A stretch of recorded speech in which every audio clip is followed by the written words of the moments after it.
Hello, I'm Dr. Lauren Vicker of the Communication Journalism Department here at Fisher, and we're going to be exploring admission to pharmacy school today on our community forum.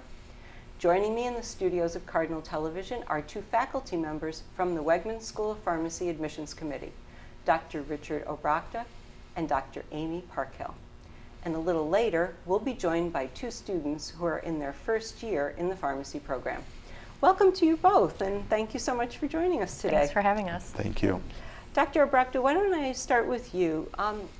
What are you looking for in someone who wants to study pharmacy?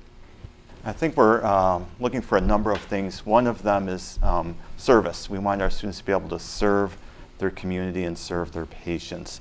It has to be in their heart, and because of the work involved, but the rewards are tremendous for our students and for our students who become pharmacists. So I think passion to serve the community is very important.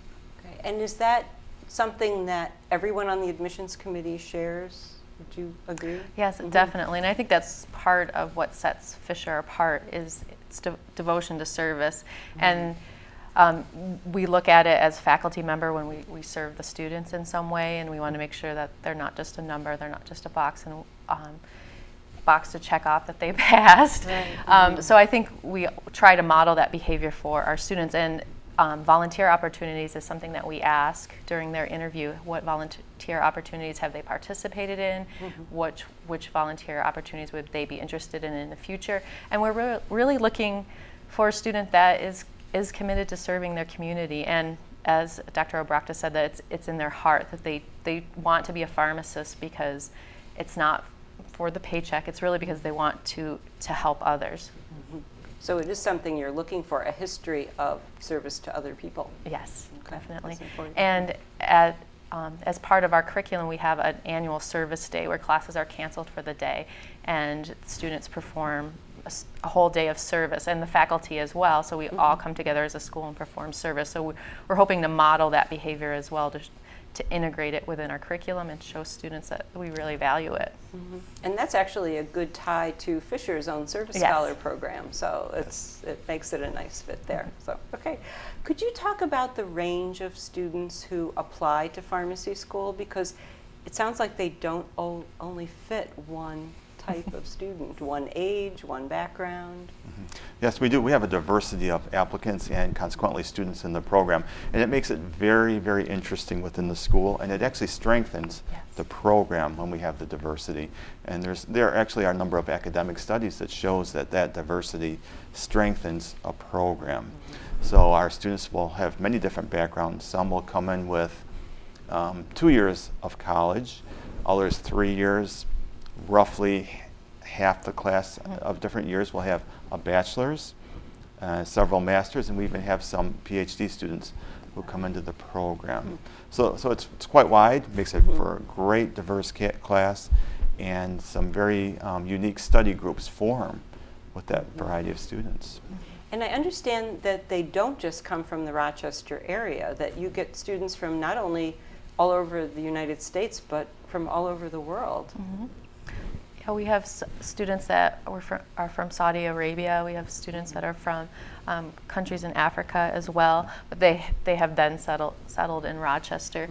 But I think most of our students do come from the Rochester area because part of the draw to the Wegmans School of Pharmacy is that it's at St. John Fisher College, and the reputation of Fisher is part of the reason why they choose to come here.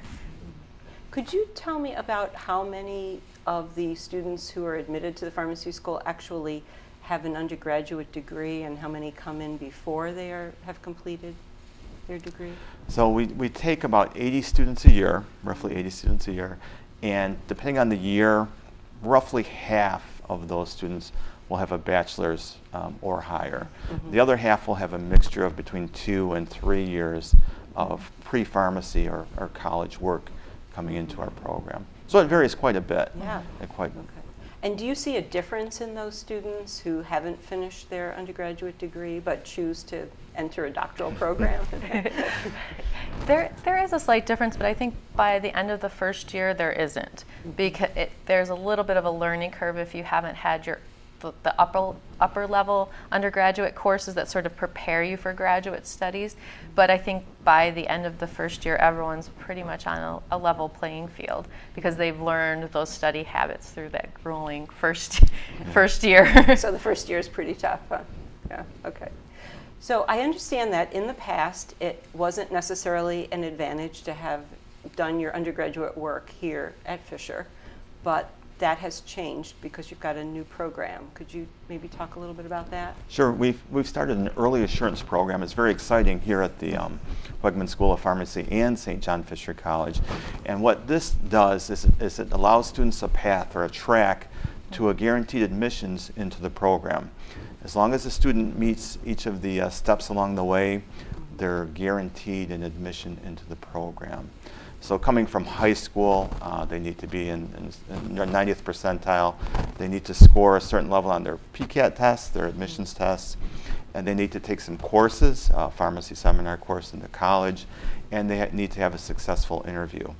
But now they have some goals to shoot for, and they can become guaranteed admissions into the program.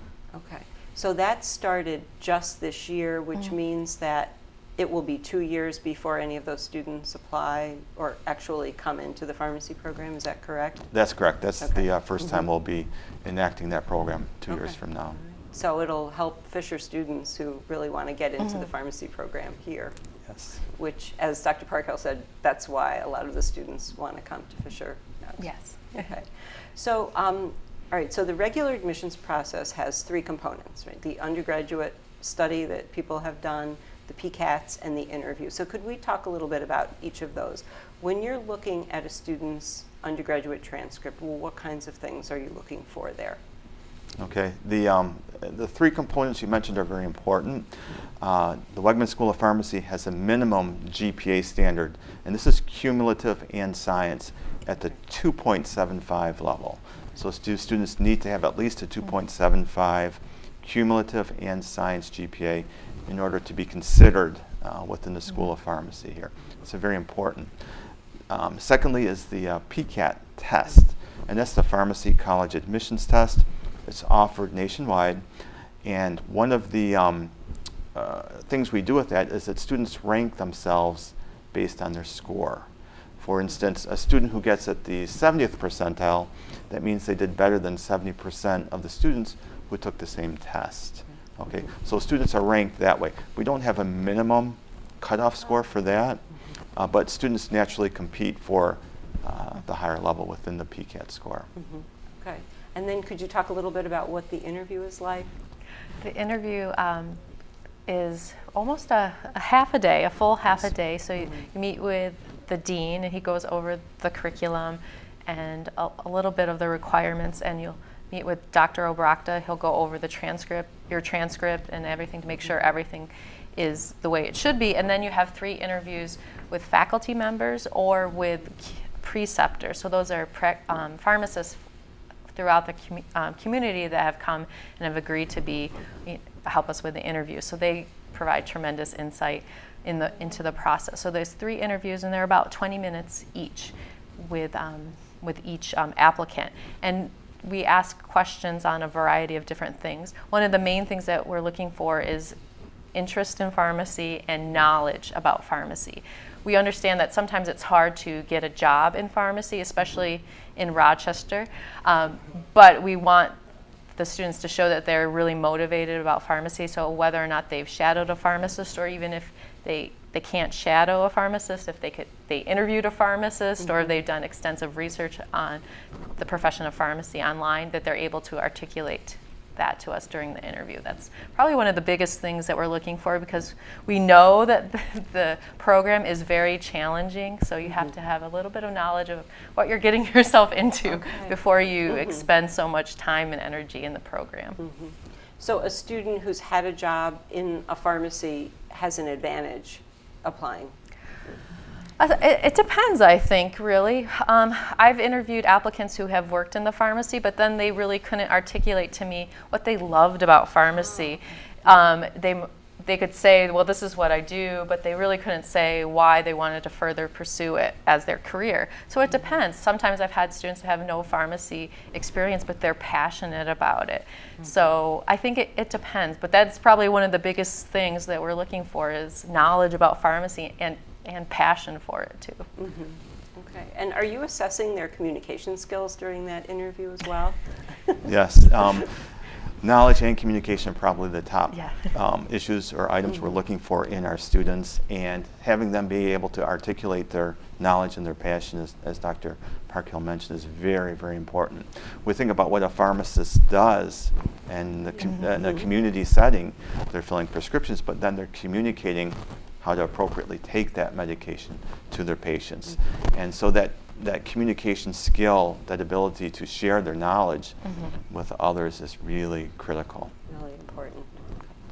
Now, are the vast majority of your students coming in of college age, or do you have some adult students who are perhaps considering this as a second career or mid-career change? Yes, definitely. We've had quite a few adult students that have had a very successful career, but then they started to pursue pharmacy for a variety of reasons. So as Dr. Obrachta mentioned earlier, we've had a couple PhD doctors that are in our program, several students that have master's degrees that have worked. We've had a chiropractor, a physical therapist, some nursing nurses as well. So there's a lot of different mix. So it's a whole range of just having 2 years of undergraduate studies to having a doctoral degree and many years of work experience. Work experience, and that helps further diversify then your student body and It does. and enrich those study groups as well. Yeah. It does enrich and it adds so much value to the program. And even just not outside of their work experiences, they have a lot of different life experiences, the older students that they bring to their classmates, because a lot of the older students are dealing with family responsibilities and things like that as well. So I think they sometimes bring that perspective to some of the younger students as well. Yeah, that actually makes sense. So do you find that many of the applicants have only applied to Fisher, or do students generally apply to more than one pharmacy school? More than one. We do encourage the students to apply to multiple schools. It's challenging to get into pharmacy school. There's lots of interest in it right now. And nationwide, on average, each student applies to about 5 different pharmacy schools if we look at it across the country. But when I do talk to students, I do encourage them to apply to multiple schools just in case they don't get into their preferred school. To Fisher. And is the process rather similar across schools? It is through PharmCast. PharmCast is the standardized application process, but each school often will have a second application process, and so that can vary quite a bit as far as deadlines and extra fees.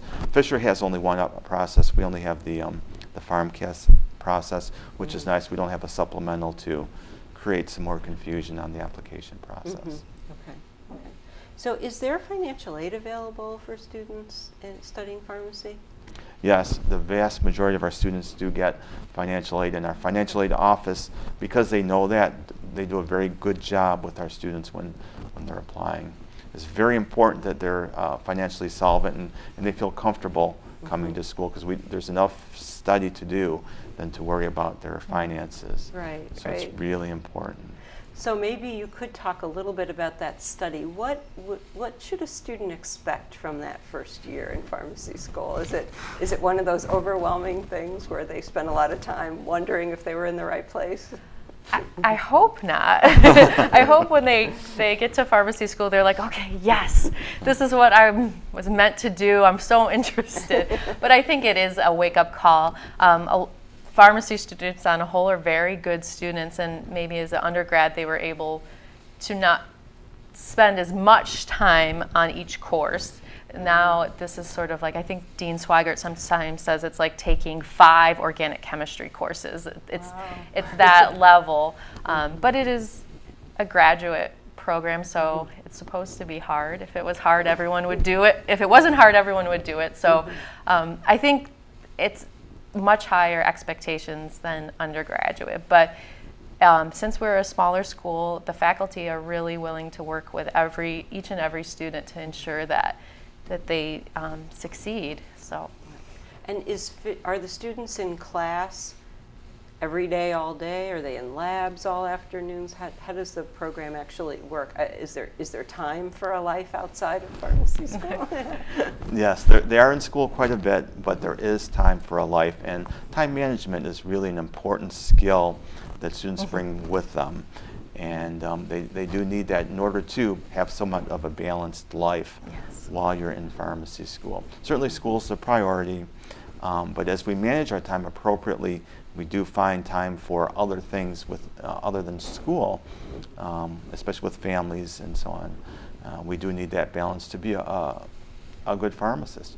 You need to develop that balance. And as Dr. Parkhill mentioned, our advising program will help the students with that balance too. Very important. And I think everyone on campus has noticed that the pharmacy students are particularly well dressed. Yeah. We don't see any hoodies or sweatpants among the pharmacy students. Is that part of the program? yes, we do have a dress code, and I think it's part of instilling professionalism in our students. And also, when they start working in the pharmacy, most pharmacies have dress codes as well that they'll have to follow. So starting to kind of get them integrated into the profession early of what will be expected of them. Mm-hmm. And when do they actually start doing clinical hands-on work in a real pharmacy? Okay, in our curriculum, they start right after the first year. So in the fall of the second year, they start on their first community rotation experience during this fall semester. So they get there early on, and they get to interact with and counsel patients in the fall semester of their second year. Okay. Well, we have about a minute left, and I thought maybe we could end with asking you what kind of advice you might give to someone who's interested in applying for pharmacy admissions at Fisher. I think, as we mentioned, have passion to help the community, and some knowledge about the profession.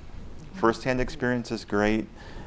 Learning about it, talking to current pharmacists, finding out what they like about their career, where their career field is heading. We want them to enjoy their time in school with us. Okay. All right. And I think another thing that I would, just on the admission standpoint, is to apply as early as possible, as early as you can, because just the way our admissions process works, it's rolling admissions, so you can be a very good candidate, but if you don't have everything turned in until March, you might not get a slot in the upcoming class. So to apply as early as you can. Very good. Okay. Dr. Richard Obrochta and Dr. Amy Parkhill, thank you so much for joining us today. You. We're going to take a short break, and when we come back, we're going to be meeting two students who are first-year pharmacy students and hear about their experiences. Stay with us. Any questions? What kind of service plan does this come with? Unlimited. Can I keep my same phone number? Absolutely. How do I change the ringtone? Just hook it up to your computer. Does it have a camera? What's the warranty? Does it come in silver? Can I put my party shuffle on this? Does it have a 3.5 millimeter headset jack? You sell a lot of these? It's the one I carry. You ever get those phantom vibrations in your pocket? Any questions? No. Are you sure? Yeah. Ask questions. For the 10 questions everyone should know, go to ahrq.gov. Welcome back to our community forum. I'm Lauren Vicker, and today we're talking about admission to pharmacy school. And joining me now are two students from the Wegmans School of Pharmacy. Shakola Dickinson and Jenna Clark both began the pharmacy program in August of 2012, so they are completing their second semester and their first year. So thank you for joining us here today. Thank you for having us. And congratulations, you're almost 25% of the way through the program. Yes, it's a good mile marker. It is. So maybe you could start out by talking a little bit about what motivated you to attend pharmacy school. Shakola, why don't you start? Actually, it started when I was probably about 12 years old. Wow. Yes. My dad actually is a retired doctor. At the time, how things are in Guyana, he actually had his own clinics. He had his own pharmacist there, and I was the tag-along. So I would always be in the pharmacy looking at the drugs. So that kind of picked, that's where my interest was piqued, and that really just got me motivated. So I started, you know, my journey in terms of high school, then I started university over in Guyana, and migrated here, and kind of picked up where I left off, and trying to find out as much as I can about the pharmacy program in the United States. Wow, so you've had quite a long journey. Yes. Yeah, very impressive. Jenna, how about you? I actually didn't decide to do it until college. Right at the beginning, I didn't have any specific plans, and I kind of picked pharmacy just out of a hat because I didn't know much about it at the time. And so I applied for pharmacy school 2 years into my undergrad, so this was several years ago. But I got waitlisted, and I didn't get in then, which was probably a good thing because I didn't know why I wanted to do it, and it was just completely random. But because I was put into that path, I'd started working in a pharmacy, and I loved my job there. I work at Wegmans, and I majored in pharmaceutical sciences. So I was taking a bunch of the classes that the pharmacy students took, and just fell in love with the curriculum, especially pharmacology, and just learning about drugs and disease states and how everything interacted together. And everything just kind of fell together, so I decided to apply for pharmacy after finishing my bachelor's. Okay, so you finished your bachelor's degree at another college. Okay, where did you go to school? At the University at Buffalo. Oh, okay. And did you finish a bachelor's degree before I you actually came have an associate's from MCC. You did? Yes. Okay, all right. So you both had very different journeys. Now, how did you choose to come to St. John Fisher for pharmacy school? I applied to a couple of pharmacy schools, and St. John Fisher was at the top of my list because I also work for Wegmans, and when the pharmacy school was open back in '06, I was determined, very determined, that I have to, if I ever get into pharmacy school, it's going to be Wegmans School of Pharmacy.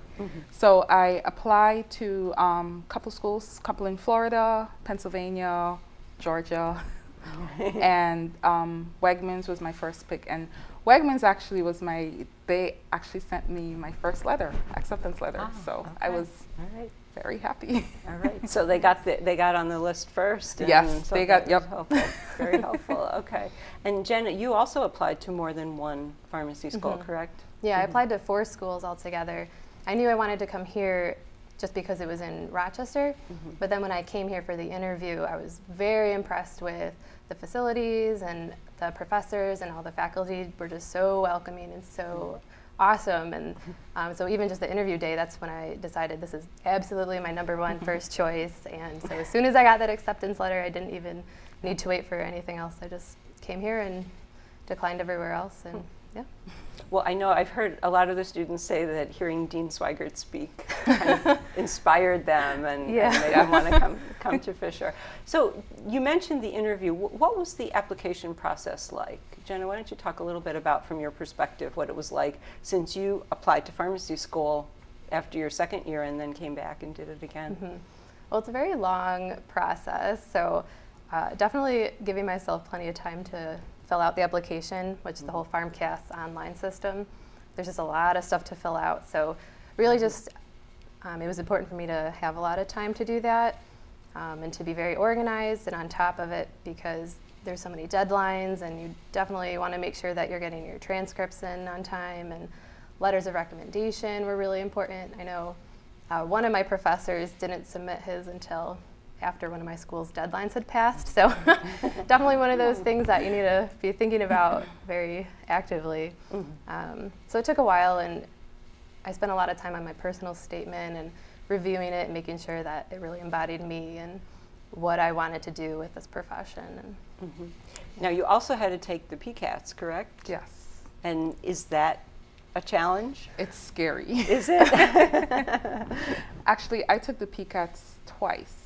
The first time I took it, my score was average, and I decided to take it again, and my score improved. So you definitely want to prep yourself for the PCAT. Okay. I think just practice, lots of practice is very helpful. Yeah. Okay. All right. Sort of like the SATs, right? The Yes. more you take it, the more you can Yes. improve your scores. So was the interview scary? Yes, it was. It was? As scary as this one? No. As much as we're being recorded. In this one.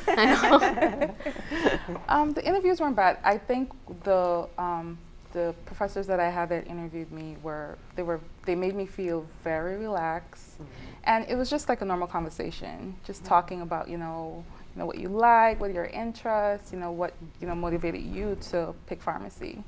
So it was like a little conversation. Okay. Yeah. Did you have the same experience, Jenna? I actually really liked the way they did it here because we had 3 different people we interviewed with, so it was like 3 mini interviews.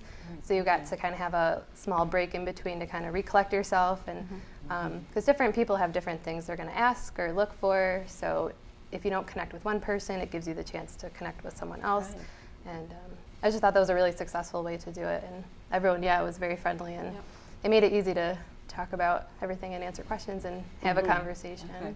And was the process similar at the other schools that you applied to?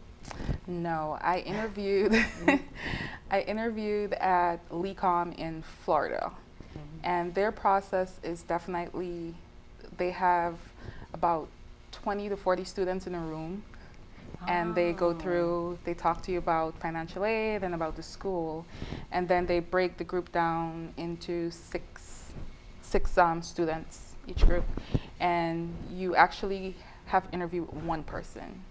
So you take turns going and interview this person interviewing you, and it's about 10 minutes. And it wasn't, I think I wasn't as relaxed as when I did my interview here at Fisher. So it wasn't as personalized. It wasn't as personal at all Right. as here. Oh, So that's okay. one good thing Great. about Wegmans. Well, that is nice to hear. Yes. So could you talk a little bit about what the transition was like to go from, an undergraduate program and then into pharmacy school? Was it, you're in a doctoral program, right? So. I would say definitely had to change your study habits. Definitely. The last minute studying doesn't pay off, doesn't work. You have to make sure you're on top of you're on top of the material and just staying ahead, or try to stay ahead in terms of material, and give yourself enough time to study for exams. Yep. Okay, great. What do you think, Jenna? Just being more expectant of the high standards that you have here, or at least that the professors have for you. Because I know in undergrad it's easy, especially I went to UB, so there were tens of thousands of students, so it's kind of easy to feel like you're getting lost in the crowd and like, well, the professors don't really care about me because there's so many of us. But here it feels a lot more personal, like there's a lot higher of an expectation. So just really telling myself before I even got here that, like you can't slack off, you can't procrastinate like you could back then. And for me, just the fact that I had completed a bachelor's degree just gave me a lot of perseverance and determination, and just prepared me for professional level work, because I don't think I would have been ready 3 years ago for this level at all. Okay, all right. Well, we have just about a minute left, and I wonder if you could wrap up by telling us what advice you might have for a student who's thinking about applying to pharmacy school. I would say, if this is what you definitely want to pursue, to make sure that you have all your course material or all your subjects and everything in order, and just try to find out as much as you can about the program and the school you wish to go to. Just try to get as much information as possible. Okay. Jen, is there anything you want to add? Definitely with being timely and getting everything submitted on time, and just really getting as much experience as you can, because I know I worked in a pharmacy, which was huge, and not everyone gets that opportunity, but if you can volunteer or shadow, it gives you way more of an edge in terms of being able to speak more personally about the profession, and just being active about learning about pharmacy as a profession and why you want to do it, so that you can speak to that when you're being interviewed. Oh, great advice. Great advice to end on. Well, thank you, Jenna Clark and Shakola Dickinson, for joining us today. And for anyone who's considering applying to pharmacy school, you can check out the program at sjfc.edu/pharmacy. And thanks for joining us today on our community forum.